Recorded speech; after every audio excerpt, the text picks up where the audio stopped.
உமக்கு மேல் ஒருவரும் இல்லையே, எல்லோருக்கும் மேலாக உயர்ந்தவர், உமக்கு மேல் ஒருவரும் இல்லையே. அல்லேலூயா அல்லேலூயா அல்லேலூயா ஆமென். அல்லேலூயா அல்லேலூயா அல்லேலூயா ஆமென். ஒருவரால் சிருஷ்டிக்கப்படாமலே தாமாக என்றென்றும் இருப்பவர். இப்பொழுது கூட விசுவாசம் பற்றி நாம் படித்து கொண்டிருக்கிறோம். கடந்த சில செய்திகளில் நாம் எப்படி அந்த விசுவாசத்தை விசுவாசித்து அந்த நன்மையை பெற்றுக்கொள்வதுன்னு சொல்லிக்கிட்டு இருந்தேன். அதாவது தேவன் நமக்கு வாக்குத்தத்தங்களை கொடுத்திருக்கிறார். அந்த வாக்குத்தத்தங்களை பிடித்து கொண்டு அந்த தேவ நன்மையை பெற்றுக்கொள்ள வேண்டும் என்று சொல்லி கொண்டிருந்தேன்.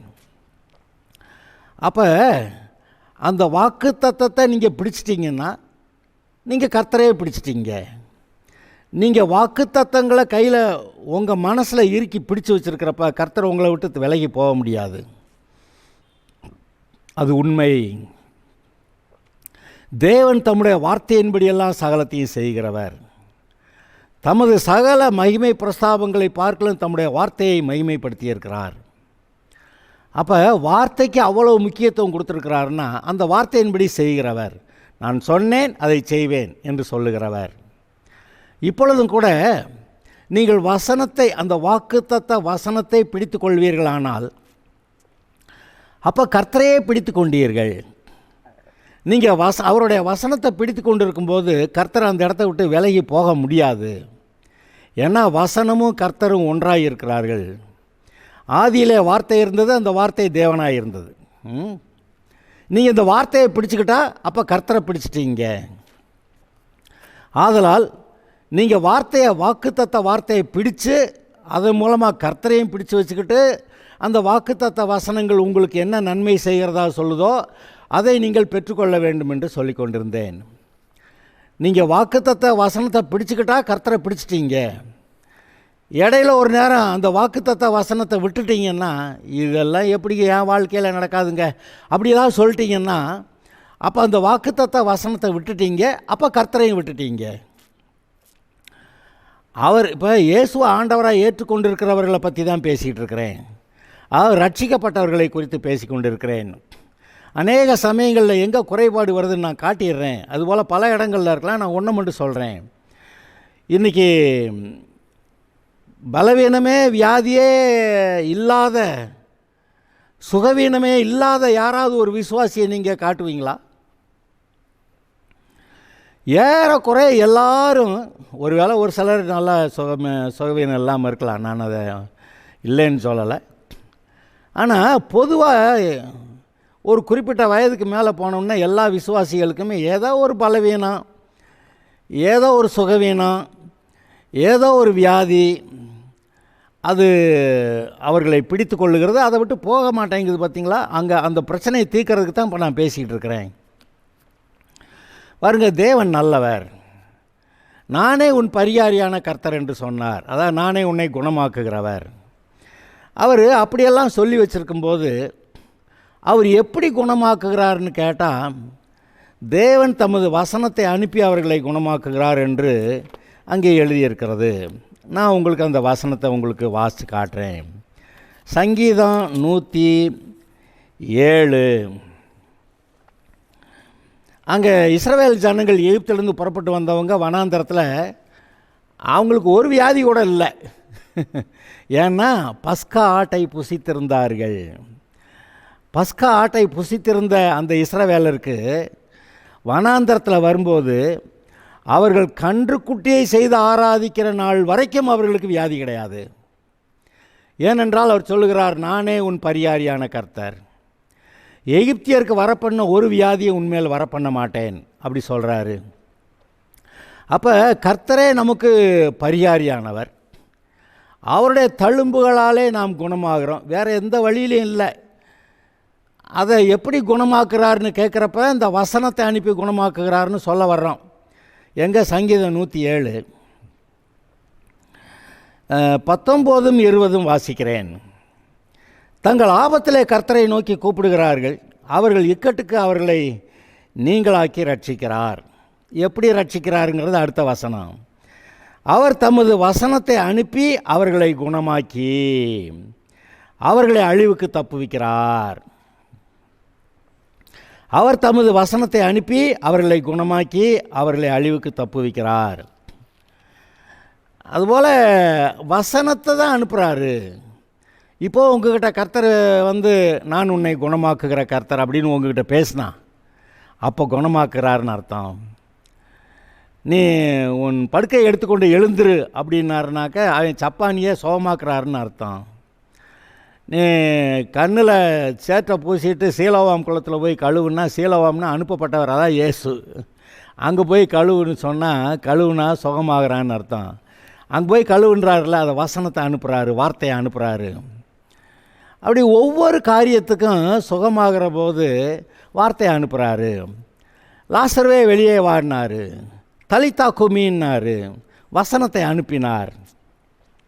அந்த வசனத்தை அனுப்பி இங்கே என்ன போட்டிருக்கு? அவர் தமது வசனத்தை அனுப்பி அவர்களை குணமாக்கி அவர்களை அழிவுக்கு தப்புவிக்கிறார்.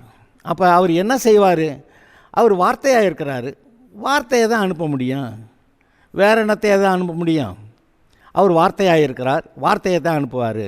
நம்முடைய சுகத்துக்கு ஒரு வசனத்தை கொடுக்கிறார், நம்முடைய பொருளாதார ஆசீர்வாதத்துக்கு ஒரு வசனத்தை கொடுக்கிறார், நம்முடைய சமாதான சந்தோஷத்துக்கு ஒரு வசனத்தை கொடுக்கிறார், நம்முடைய குடும்ப ஆசீர்வாதத்துக்கு ஒரு வசனத்தை கொடுக்கிறார். கணவன் மனைவி 2 பேரும் எப்படியா? மணவாளனாகிய இயேசு, மணவாட்டியாகிய சபை, அவங்களுக்கெல்லாம் ஒரு குறவும் இருக்காதுல்ல, எல்லாம் நல்லா பர்ஃபெக்டாக இருக்கும்ல. அதுபோல் ஒரு வாழ்க்கை, இன்பமான வாழ்க்கை பெற்றுக்கொள்வதற்காக நான் உங்களெல்லாம் கணவன் மனைவியாக பூமியில் குடும்பமாக வச்சுருக்கேன்னு சொல்கிறாரு. அப்போ அதுபோல் ஆசீர்வாதத்தை இங்கே பெற்றுக்கொண்டு அதை அனுபவித்து அப்போ பரலோகம் எப்படி இருக்குங்கிறத யோசித்து பார்க்குறதுக்காக இந்த இன்பத்தெல்லாம் கொடுக்குறாருன்னு சொல்லியிருக்கே. அப்போ குடும்ப ஆசீர்வாதத்தை பற்றி அங்கே பேசுது. இப்படி ஒவ்வொரு காரியத்துக்கும் கர்த்தருக்கு பயந்தவருடைய வழிகளில் நடக்கிறவனவனும் அவன் இவ்விதமாய் ஆசீர்வதிக்கப்படுவான். எவ்விதமாய்? அவன் மனைவி வீட்டோரங்களில் கனிதரும் திராட்சை கொடியை போல் இருப்பாள், அவனுடைய பிள்ளைகள் பந்தியை சுற்றிலும் ஒலிவ மர கன்றுகளைப் போல இருப்பார்கள். அந்த குடும்பத்தில் எப்படி ஆசீர்வாதம் சொல்லியிருக்கார் பார்த்தீங்களா? வார்த்தை. அந்த வார்த்தையை வாசிக்கும்போது அந்த வசனம் நம்முடைய உள்ளத்தில் பேசுகிறது, அந்த வசனத்தின்படி அவர் நமக்கு செய்கிறார். இந்த வசனத்தை வாசிக்கும்போது இந்த இருதயத்தில் நம்ம அந்த வசனம் பேசலைன்னா அந்த வசனம் அங்கே இருந்து வேஸ்ட்டாக போச்சு. அந்த வசனத்தை விசுவாசிக்க சொல்கிறார், அது பேசும், அதை நம்ம நம்பணும். பாருங்கள், வாக்குத்தத்தம், நானே உன் பரிகாரியான கர்த்தர், எகிப்தியருக்கு வந்த ஒரு வியாதியை உனத்தில் வரவிட மாட்டேன், என்னுடைய தழும்புகளாலே குணமாகிறீர்கள், உன்னுடைய சுகத்துக்காக நான் பெரிய கரையை செலுத்தி இருக்கிறேன். அங்கே சிலுவையில் தொங்கும்போது முதுகெல்லாம் காயம், தலையிலே முள்முடி, தாடியை பிடுங்கியிருந்தார்கள், அங்கே ஈட்டியிலே குத்தினார்கள், அங்கே கைகளே கால்களே ஆணிகளால் உருவ கடாவியிருந்தார்கள். இவ்வளவு காயங்களும் நம்முடைய வாழ்க்கையில் இருக்க சாபங்களை சுமப்பதற்காக. சாபங்கள் என்னென்ன? வியாதி, தரித்திரம், சமாதானம் இல்லாதது, சந்தோஷம் இல்லாதது, குடும்பத்தில் சண்டை, குழப்பம், தாறுமாறு, எல்லாமே அற்புத விதமாக ஆபத்து வரும். திடீர்னு எதிர்பாராத விதத்தில் ஆக்சிடெண்ட் ஆகிரும். எல்லா பிசாசுடைய காரியங்கள், அவைகள் எல்லாவற்றிலிருந்து அவனை தப்புவிப்பேன் அப்படி சொல்கிறாரு. அப்போ அதுக்காக ஒரு வசனத்தை தான் அனுப்புகிறாரு.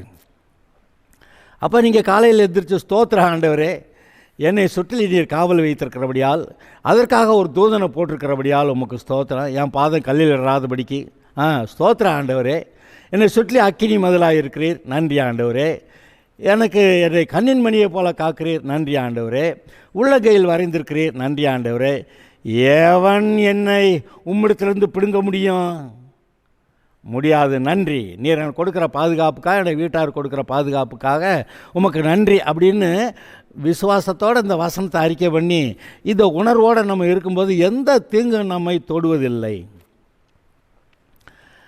தலையில் இருக்கிற மயிரெல்லாம் எண்ணப்பட்டிருக்கிறது என்று சொல்லுகிறார். அப்போ தலையில் இருக்க மயிர் ஒரு மயிர் கூட கர்த்தருடைய பெர்மிஷன் இல்லாமல், ஒரு விதத்தில் உங்கள் பெர்மிஷன் இல்லாமல் அதெல்லாம் விழுகாது. நம்மளாக பார்த்து நிறையா முடி உதிருது, நிறையா முடி உதிருது, நிறையா முடி உதிருதுன்னா என்ன அர்த்தம்?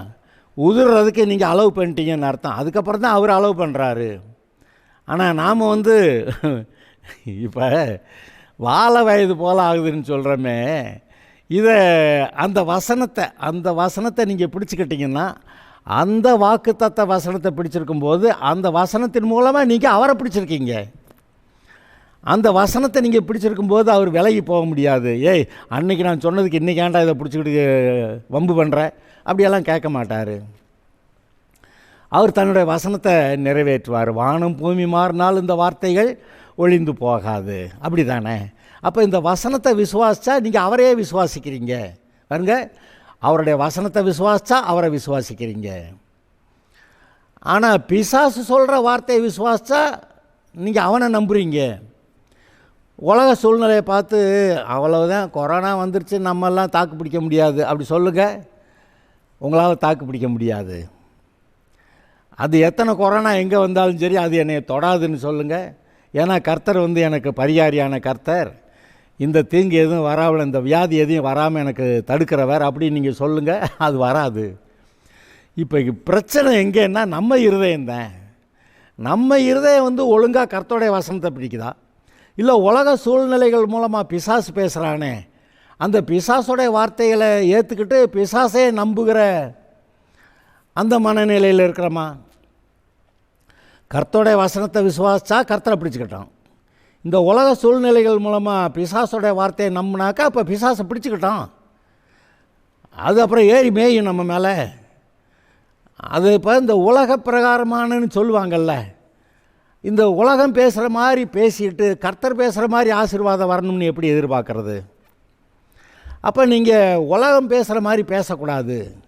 நீங்கள் தேவனுடைய பிள்ளைகள், அவருடைய இரத்தத்தால் மீட்கப்பட்டவர்கள், நீங்கள் தேவனால் பிறந்திருக்கிறீர்கள், கர்த்தருடைய நாமம் உங்களுக்கு தரிக்கப்பட்டிருக்கிறது, நீங்கள் தேவர்கள் என்று அழைக்கப்படுகிறீர்கள், அவர் உங்களை நீதிமானாய் பரிசுத்தவானாய் ஆக்கியிருக்கிறார், அவருடைய சுபாவத்தையே கொடுத்துருக்கிறார். இப்போ நீங்கள் அவருடைய சுபாவத்தை நீங்கள் எடுத்துக்கிறாம மிருகத்தோடைய சுபாவத்தை எடுத்துக்கிட்டால் எப்படி? இந்த பூமியில் 2 வகையான இந்த சுபாவங்களை பார்க்கலாம். ஒன்று, தேவனுடைய சாயல் ரூபத்தில் இருக்க மனுஷன் தேவனுடைய சுபாவத்தில் இருப்பான். அப்புறம் இந்த மிருகங்களுக்கு இன்னொரு சுபாவம் இருக்குது, பார்த்தீங்களா? இப்போ அந்த மனுஷன் குரங்குலேருந்து வந்தேன்னு அவன் சொல்லிக்கிறான். அப்படி சொல்லிக்கிட்டு அவன் செய்கிற அக்கிரம பாவத்துக்கெல்லாம் நான் மிருகத்திலேருந்து தானே வந்தேன், அதனால் அப்படித்தானே இருப்பேன்னு அதுக்கு ஒரு சமாதானம் சொல்லிக்கிறான். ஆனால் உண்மை என்ன? மனுஷன் தேவனால் சிருஷ்டிக்கப்பட்டவன். அப்போ தேவனால் சிருஷ்டிக்கப்பட்டவன்னா அவர் சில வார்த்தைகளை கொடுக்குறாரு, இப்படி வாழணும்னு. அப்போ அந்த வார்த்தைகளை ஏற்றுக்கொண்டீர்களா? இப்போ நான் உங்களுடைய சூழ்நிலையில் இப்போ இவ்வளோ கதை சொல்லிக்கிட்டு இருக்கேனே,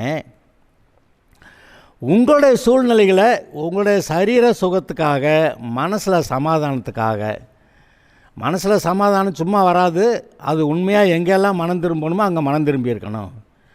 பழைய அக்கௌண்ட்டெல்லாம் கர்த்தர் விட்டுருவார். ஆனால் தொடர்ந்து இப்போ ஏதோ ஒரு அக்கௌண்ட் வச்சுக்கிட்டு இருக்கக்கூடாது. இன்னும் அந்த கடன் இருக்குது, இந்த பாவம் இருக்குது, இந்த காரியம் இருக்குது, என்கிட்ட இந்த தப்பு இருக்குது, அப்படி சொல்லக்கூடாது. நான் மனம் திரும்பிட்டேன், இப்போ என்கிட்ட பாவம் இல்லைன்னு சொல்லணும். அப்போ தான் நீங்கள் இந்த வசனங்களை விசுவாசிக்க முடியும். அந்த வசனங்களை விசுவாசிக்கணும்னாவே நீங்கள் பரிசுத்தமாகணும்னு ஒரு இடத்துல எழுதியிருக்கு. அந்த வசனத்தை விசுவாசிக்க முடியலன்னா அங்கே எங்கேயோ ஒரு இடத்துல பிசாசு சில தவறான எண்ணங்களை உங்களுக்குள்ளே விதைச்சிருக்கிறான். அதை நீங்கள் ஏற்றுக்கிட்டு இருக்கிறீங்கன்னு அர்த்தம். பாவம் செய்யாமல் இருக்கலாம், ஆனால் தவறான எண்ணங்களை பிசாசு விதைச்சானே அதை நீங்கள் ஏற்றுக்கிட்டு இருக்கலாம். இப்போ இந்த காரியங்களை நினைங்க. அவருடைய தழும்புலால் குணமானீர்கள், நானே உன் பரிகாரியான கர்த்தர். இந்த வசனத்தை பிடிச்சிக்கிட்டா நீங்கள் கர்த்தரே பிடிச்சிக்கிறீங்க. போன செய்தியில் என்ன சொல்லியிருந்தேன்? அந்த வசனங்களை, கர்த்தருடைய வசனங்களை கண்டுபிடிக்கிறவர்களுக்கு அவைகள் ஜீவனும் உடலுக்கெல்லாம் ஆரோக்கியமாம்னு சொல்லியிருந்தேன். அதே இன்னும் கொஞ்சம் பிரித்து காமிச்சேன். அந்த வசனங்களை கண்டு அதை பிடித்து கொள்ளுகிறவர்களுக்கு அவைகள் ஜீவனும் உடலுக்கெல்லாம் ஆரோக்கியமாம் அப்படின்னு சொல்லியிருந்தேன். இந்த வசனம் எங்கே இருக்குது? நீதிமொழிகள் 4. 20, 21, 22 திரும்ப வாசிக்கிறேன். சொன்னது தான் திரும்ப சொல்கிறேன், நல்லா கவனிங்க. என் மகனே, என் வார்த்தைகளை கவனி. என்னத்தை கவனி? வார்த்தைகளை கவனி. என் வசனங்களுக்கு உன் செவியை சாய். அவைகள் எவைகள்? கர்த்தருடைய வசனங்கள், வாக்குத்தத்த வசனங்கள். உன் கண்களை விட்டு பிரியாதிருப்பதாக. அதை எப்போதுமே பார்த்துக்கிட்டு காதால் கேளு, கண்ணால் பாரு. அவைகள் உன் கண்களை விட்டு பிரியாதிருப்பதாக. அவைகளை உன் இருதயத்துக்குள்ளே காத்துக்கொள். எங்கே இருதயத்தில் கொண்டு வை. மூளையில் வச்சுக்கிட்டு மனப்பாடமாக ஒப்பிச்சேன்னு சொல்லாத. இந்த வசனங்கள் உன் இருதயத்தில் இருக்கட்டும். இருதயத்தில் இருக்கிறதெல்லாம் விசுவாசமாக மாறிடும். அவைகளை கண்டுபிடிக்கிறவர்களுக்கு அவைகள் ஜீவனும் அவர்கள் உடலுக்கெல்லாம் ஆரோக்கியமாம். இதைத்தான் கடந்த செய்தியில் நான் பிரித்து சொல்லியிருந்தேன். எப்படி? அவைகளை கண்டு அவைகளை பிடித்து கொள்ளுகிறவர்களுக்கு அவைகள் ஜீவனும் அவர்கள் உடலுக்கெல்லாம் ஆரோக்கியமாம். இங்கே பாருங்கள், இயேசுவானவர் தன்னுடைய சொந்த ஊரில் நாசரேத்தில் போய் அவர் அங்கே ஆலயத்தில் இருந்தபோது வாசிக்கும்படி வேத புஸ்தகம் அவரிடத்துல கொடுக்கப்பட்டது. அதில் என்ன எழுதியிருக்குன்னு நினைக்கிறீங்க? அவர் தம்மை பற்றி எழுதியிருக்கிற அந்த பகுதியை கண்டு அதை வாசித்தார் என்று எழுதியிருக்கிறது. அவரை பற்றி என்ன எழுதியிருக்குன்னு கண்டு அதை வாசித்தார். நீங்களும் நான் என்ன வாசிக்கணும்? நம்மை பற்றி வசனம் என்ன சொல்லுகிறது என்று நாம் கண்டு அதை வாசிக்க வேண்டும். நான் உங்களுக்கு இதை வாசி காட்டுறேன். இங்கே பாருங்கள், தாம் வளர்ந்த ஊராகிய லூக்கா 4:16 வருது. தாம் வளர்ந்த ஊராகிய நாசரேத்துக்கு அவர் வந்து தம்முடைய வழக்கத்தின்படியே ஓய்வு நாளில், பாருங்கள் இவர் வழக்கம் என்னது? ஓய்வு நாளில் ஜெப ஆலயத்தில் பிரவேசித்து வாசிக்க எழுந்து நின்றார். அப்பொழுது ஏசாயா தீர்க்கதரிசியின் புஸ்தகம் அவரிடத்தில் கொடுக்கப்பட்டது. அவர் புஸ்தகத்தை விரித்தபோது, புஸ்தகம் கொடுத்தாச்சு, அது விரிச்சாச்சு.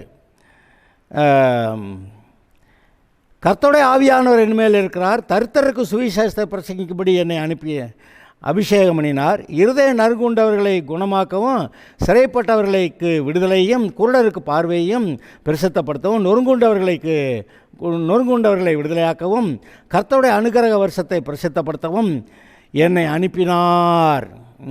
இப்போ என்னென்னத்துக்கு இவர் அனுப்பினார்னு, என்னை அனுப்பினார் என்று எழுதியிருக்கிற இடத்தை அவர் கண்டு வாசித்து. இயேசுவானவர்கிட்ட பைபிளை கொடுத்தா அவர் தன்னை பற்றி என்ன எழுதியிருக்குன்னு கண்டுபிடிச்சி அதை வாசித்து அதன்படி அவர் வாழ்க்கையை வாழ்ந்தார். ஒவ்வொரு நாளும் கர்த்தர் நேரடியாக அவர் ஜபத்தில் இருக்கும்போது என்ன பேசினாரோ அதை போய் செஞ்சுக்கிட்டு இருந்தார். பைபிளை வாசித்தார். அங்கே எழுதியிருக்கல, தன்னை பற்றி எழுதியிருக்கிற இடத்தை அவர் கண்டு என்று எழுதியிருக்கிற இடத்தை அவர் கண்டு, அவர் தன்னை பற்றி எழுதியிருக்கிற இடத்தை கண்டு வாசித்து புஸ்தகத்தை சுருட்டி பணிவிடைக்காரத்தில் கொடுத்து உட்கார்ந்தது மாத்திரமல்ல, அப்புறம் என்ன சொல்லிட்டாரு? எல்லாருடைய கண்கள் அவர் மேல் நோக்கமாக இருக்கும்போது அவர் அவர்களோட பேசத் தொடங்கி, உங்கள் காதுகள் கேட்க இந்த வேத வாக்கியம் இன்றைய தினம் நிறைவேறிற்று. இந்த வேத வாக்கியம் இன்றைக்கி உங்கள் காது கேட்க இந்த வசனம் நிறைவேறிடுச்சுப்பா அப்படின்றாரு. அதை கேட்டவொன்னா அவங்களுக்கு கோபம் பொத்துக்கிட்டு வந்துருச்சு. கல்லை விட்டு எரிய ஆரம்பிச்சிட்டாங்க. அவர் தப்பிச்சம்பளச்சன்னு ஓட வேண்டியதாகிருச்சு. ஓகே, ஆனால் அவர் தன்னை பற்றி எழுதியிருக்க இடத்தை கண்டு, இப்போ நீங்களும் நானும் நம்மை பற்றி எழுதியிருக்கிற இடத்த எப்படி காங்கிறது? நீங்கள் ரட்சிக்கப்பட்டிருக்கீங்களா இல்லையா? அப்போ இயேசுவை ஆண்டவராக ஏற்றுக்கொண்டவர்கள், தேவனாலே பிறந்தவர்கள், தேவனுடைய பிள்ளைகளாகும்படி அவர்களுக்கு அதிகாரம் கொடுக்கப்பட்டது. அப்போ தேவனுடைய பிள்ளைகளுக்கு என்னெல்லாம் ஆசீர்வாதம் இருக்குன்னு வாக்கு தத்தங்களில் சொல்லியிருக்காரா இல்லையா? அதாவது தேவனால் பிறந்தவர்கள்னால் அது அவைகள் உலகத்தை ஜெயிக்கும். தேவனால் பிறந்தவைகள் உலகத்தை ஜெயிக்கும். இப்போ நீங்கள் தேவனால் பிறந்திருக்கீங்கன்னா உலகத்தை ஜெயிப்பீங்க. உலகங்கிறது என்னது? பிசாசு, அவனோட சேர்ந்த ஒட்டுமொத்த மனிதர்கள், இவங்களெல்லாம் செய்கிற ஆர்ப்பாட்டங்கள், ஆட்டப்பாட்டங்கள், அதுதான் உலகம். அப்போ இந்த உலகத்தை ஜெயிப்பீர்கள். தேவனால் பிறப்பதெல்லாம் உலகத்தை ஜெயிக்கும். நீங்கள் தேவனால் பிறந்திருக்கீங்களா இல்லையா? அப்போ நீங்கள் ஜெயிக்கிறீங்களா இல்லையா? ஏங்க, நீங்கள் எத்தனை பேர் நம்புறீங்க நீங்கள் ஜெயிக்கிறீங்க?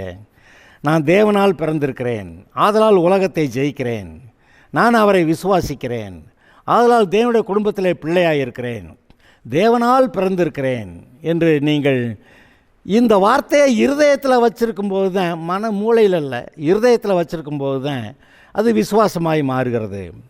இப்போ சங்கீதம் 107 அவர் தமது வசனத்தை அனுப்பி அவர்களை குணமாக்கினார். அவர் தம்முடைய வசனத்தை அனுப்பி குணமாக்கினார். வேறு எதுவும் செய்ய மாட்டார். ஆனால் நீங்கள் அந்த வசனத்தை நம்பிட்டீங்கன்னா, அதை கண்டு அதை பிடிச்சிக்கிட்டு அதை நம்பிட்டு அது போக விடாமல் எங்கேயும் போக விட்டுறக்கூடாது. அதான் பாருங்கள், விதைக்கிறவன் விதைக்க புறப்பட்டானா, சில விதைகள் வழியருகே விழுந்துச்சான், ஆகாயத்து பறவை வந்து அதை பொறுக்கிட்டு போயிடுச்சான். இப்போ உங்களுடைய இருதயத்தில் விதைக்கப்படுகிற மனுஷகுமாரனுடைய விதைகள், வாக்கு தத்தங்கள், அதை ஆகாயத்து பறவை வந்து இதை பொறுக்கிட்டு போக நீங்கள் விட்டீங்கன்னா அப்புறம் அந்த வசனம் வேலை செய்யாது. அந்த வசனம், விதையாகிய வசனம் உங்கள் இருதயத்தில் இருக்கும்போது தான் அது வந்து வளர்ந்து உங்களுடைய வாழ்க்கையில் கனி கொடுக்கும்.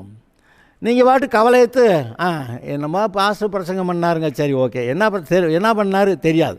அப்படின்னா அதுக்குள்ளே இந்த ஆகாயத்து பறவையாகிய பிசாசு வந்து உங்களுடைய இருதயத்தில் விதைக்கப்பட்ட இயேசு கிறிஸ்து விதைத்தாரே ஆசீர்வாதத்தின் வாக்குத்தத்த வசனம், அதை பொறுக்கிட்டு போயிட்டேன். இப்போ நான் தான் கேட்குறேன், நீங்கள் அந்த வசனத்தை பிடித்து கொண்டால், அந்த நீதிமொழிகள் நாளில் இந்த வசனத்தை கண்டுபிடிக்கிறவர்களுக்கு அவைகள் ஜீவனும் உடலுக்கெல்லாம் ஆரோக்கியமா, அதை எப்படி சொன்னேன்? அதை கண்டு அதை பிடித்து கொள்ளுகிறவர்களுக்கு கர்த்தர் சொன்ன வாக்குத்தத்த வசனங்களை, அவருடைய தள்ளும்புகளால் குணமானீர்கள், நானே உன் பரிகாரியான கர்த்தர் அப்படிங்கிறத இந்த பைபிளில் கண்டு அது எனக்குத்தான் அப்படி நீங்கள் அதை கண்டு அதை பிடித்து கொண்டால், கண்டு பிடிக்கிறவர்களுக்கு, கண்டுபிடிக்கிறதுன்னு சரி அது எனக்கு அர்த்தம் தெரியாமல் இல்லை, ஆனால் உங்களுக்கு இதை புரியணுங்கிறதுக்காக அப்படி பேசிக்கிட்டு இருக்கிறேன். அதை கண்டு அதை பிடித்து கொள்ளுகிறவர்களுக்கு அந்த வசனங்கள் ஜீவனும் உடலுக்கெல்லாம் ஆரோக்கியமாம். அப்போ ஆரோக்கியத்தை பற்றி இந்த வசனம் பேசுதில்லை, நீங்கள் சுகமாக இருக்கிறத பற்றி பேசுதில்லை, தெய்வீக சுகம் பற்றி பேசுது, தேவனுடைய ஆரோக்கியம், அவர் கொடுக்குற ஆரோக்கியம் பற்றி பேசுது. ஆரோக்கியம்னா இனிமேல் வியாதி வராது. தெய்வீக சுகம்னா வியாதியை நீக்கி அவர் சுகம் கொடுத்துருக்கிறார். அப்போ தெய்வீக ஆரோக்கியம், வியாதி வராமல் இருக்கிறதுக்கான வழி அங்கே இருக்குல்ல. எகிப்தியருக்கு வரப்பண்ண ஒரு வியாதி உங்கள் மேல் வரப்பண்ண மாட்டேன் அப்படி சொன்னார்ல. அப்போ தேவ ஆரோக்கியத்தோடு கூட நம்ம வாழலாம், கர்த்தர் கொடுக்குற ஆரோக்கியத்தோடு கூட வாழ்ந்திருக்கலாம். வியாதி ஆக வேண்டிய அவசியம் இல்லை. அதுக்கு வியாதியாக வேண்டிய அவசியம் இல்லைன்னா எப்படி? எகிப்தியருக்கு வரப்பண்ண ஒரு வியாதியும் இடத்துல வரப்பண்ண மாட்டேன்னு அவர் சொல்லியிருக்காரு. அதனால் எந்த வியாதி என்னை பிடிக்காது, கொரோனா முதல் கொண்டு என்னை எதுவும் பிடிக்க முடியாது அப்படி சொல்லி அப்படி விசுவாசிச்சிட்டிங்கன்னா, அந்த வசனத்தை விசுவாசிச்சிட்டிங்க, அந்த வசனத்தை பிடிச்சிட்டிங்க, அதில் இருக்க நன்மையை பிடிச்சிட்டிங்க, அது வசனத்தை மறக்காமல் பிடிச்சிக்கிட்டீங்க. சில சமயத்தில் மறந்து போகிற மாதிரி தெரியுது. நேத்தான் பைபிள் வாசித்தேன், அதுக்குள்ளே மறந்து போச்சுங்க. காலையில் பைபிள் வாசித்தேன், மறந்து போச்சுங்க. பாஸ்டர் பிரசங்கம் பண்ணாருங்க, மறந்து போச்சுங்க. இன்னும் அப்படி இல்லை, அந்த வசனத்தை பிடிச்சிக்கிறது.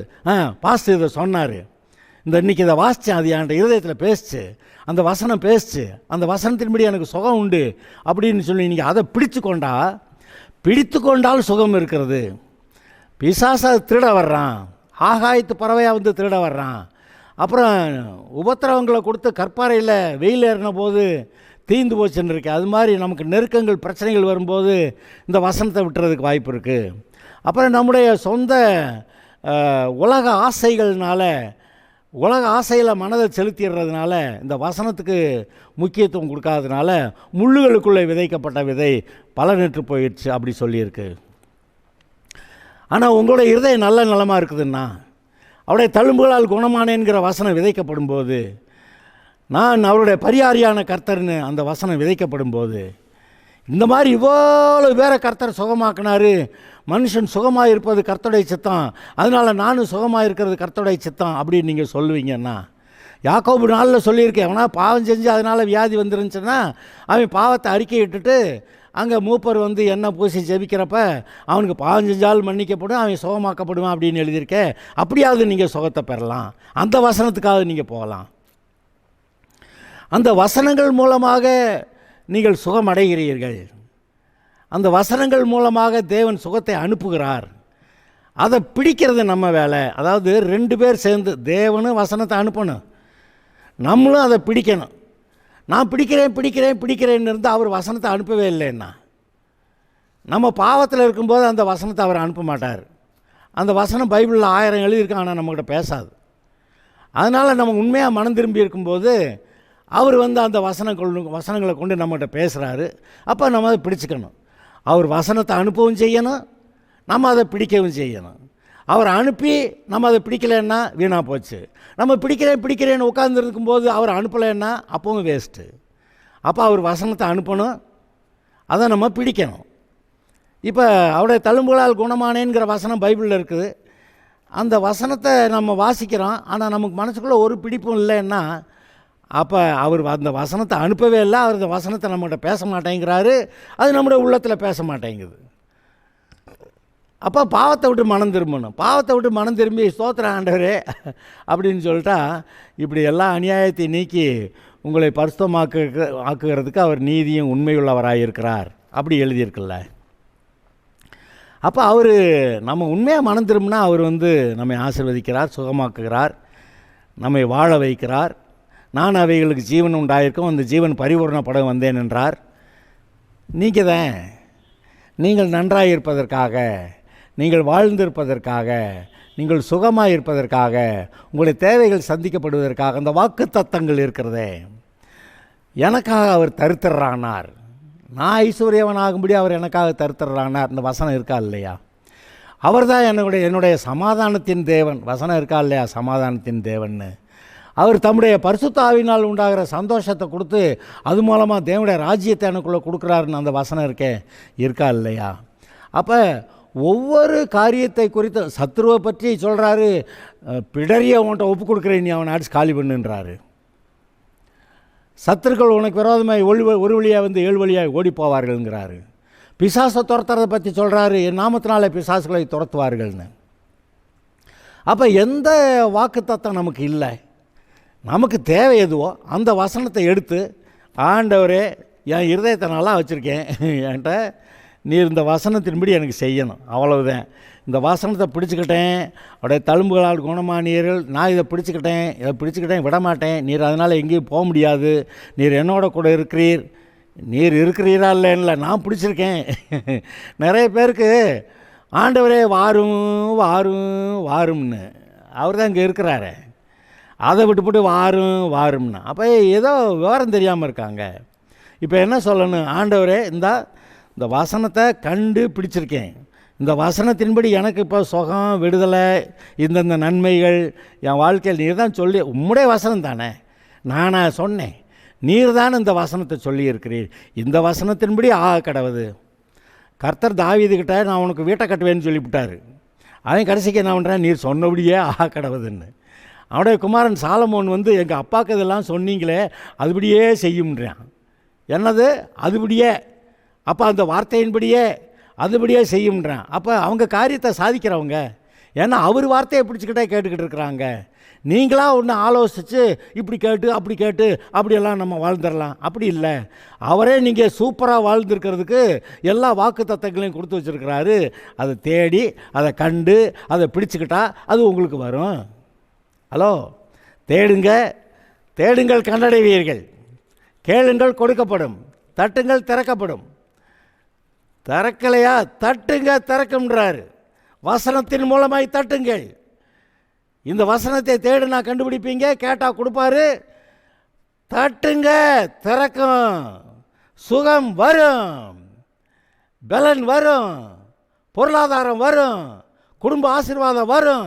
தட்டுங்கள் திறக்கப்படும். Okay, God bless you.